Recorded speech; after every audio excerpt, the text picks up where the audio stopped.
been a month since DJI released the Mavic Air 2. And we've been performing a bunch of tests such as the crash test, night test, quality tests, quality comparisons and whatever so on. We've been talking in detail about the good and the bad, but it's time to sum everything up into a single video.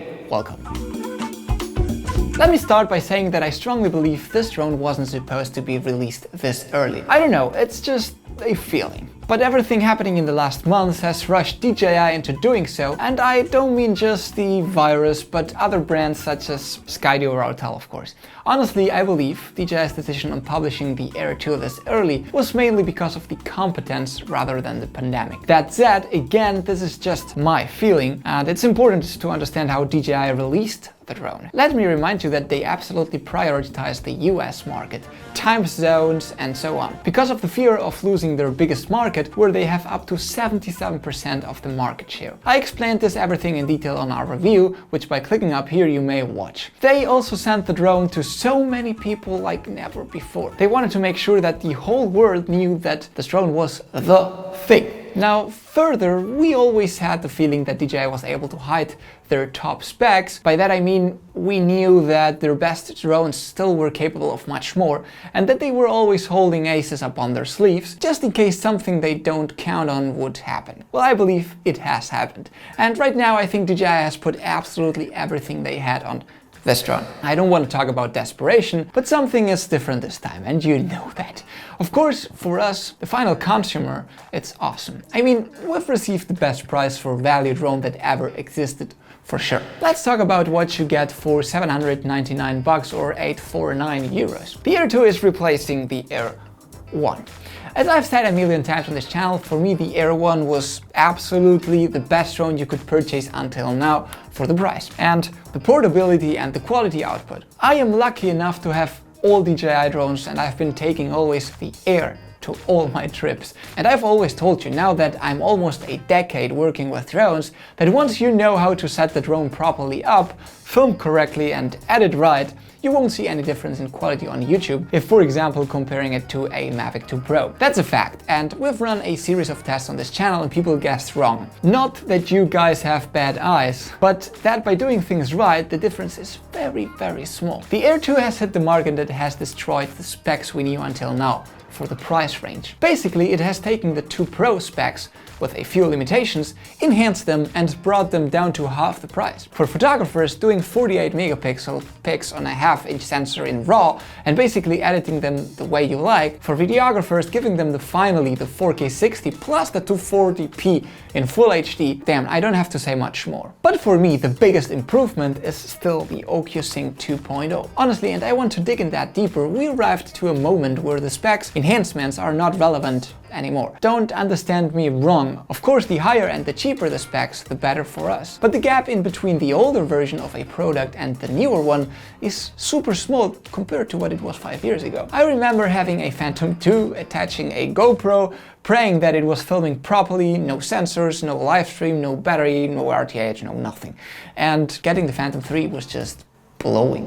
But now, with drone brands publishing that often, it's not the same. Still, for me, the thing where brands should be working on mostly should be transmission systems. Lag, losing visual signal, etc. are for me the part on where they can improve the most. And Ocusync 2.0 is very, very advanced on this. With a range of up to 10 kilometers with no real big interference, that's the deal.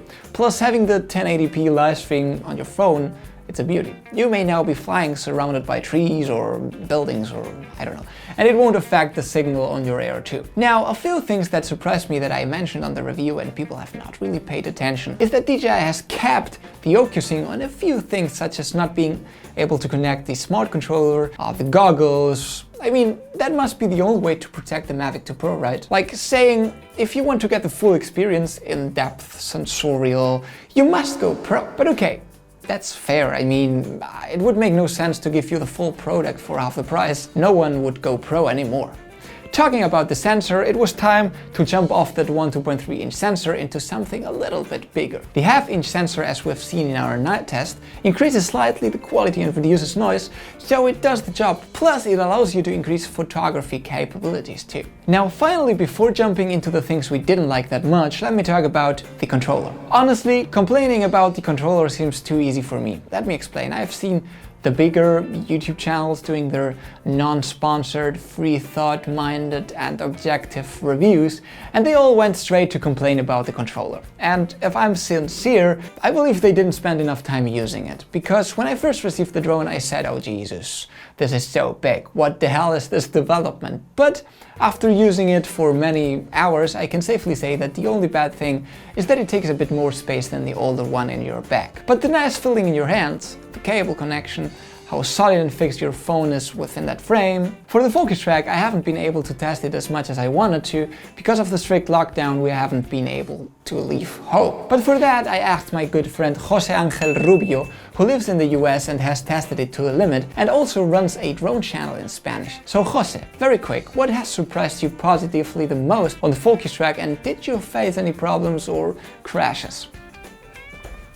Thank you, Alex, and let me go straight to the point, because focus track for me is one of my favorite things of this drone by far. Active Track 3.0 is incredible. I don't know how they made it, but the work is truly remarkable. The fact that the drone is gonna be able to following you in very narrow situations, super close environments, is something incredible. Like I said, I was able to test it out the whole thing during 4 weeks, and the results were always impressive. However, if you are using the parallel mode, that is a different story. You have to be very aware that there is no obstacles around you, because the chances of having an accident are very high with this mode. Actually, my first accident with this drone was using this mode. The other two, Spotlight 3.0 and Point of Interest 3.0, was a surprise as well, because are gonna be able to give you the maneuvers that was only reserved for super experienced pilots in the past. So overall, super nice experience, great features, and if you are thinking on getting this drone just for that,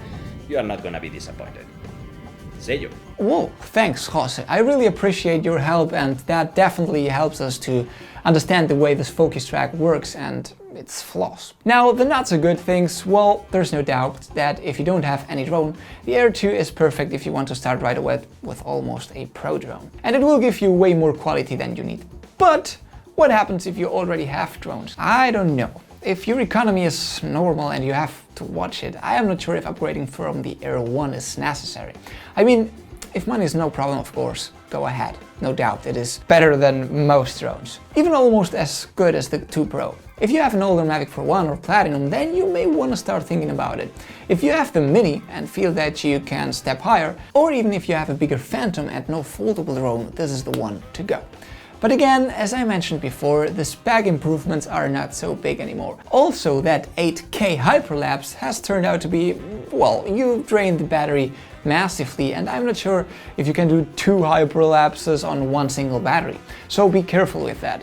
Plus, also be careful with that your phone may not be able to play those 8K hyperlapses, so you will have to wait until you're home to see if your hyperlapse turned out to be good. Nothing really else to say, guys. I hope that you liked this video. These are all the thoughts that we've been developing together with Chivo over the past 4 or 5 weeks, and nothing really else to say. Do you have anything else? Let me know in the comments. Do you want to know anything else? Let me know in the comments. You know that we've been comparing this to the Hotel 2 8K, the crash test, the night test, everything, so you may want to check out our channel. Nothing really else to say, guys. Always remember to keep calm and talk to you, Evie.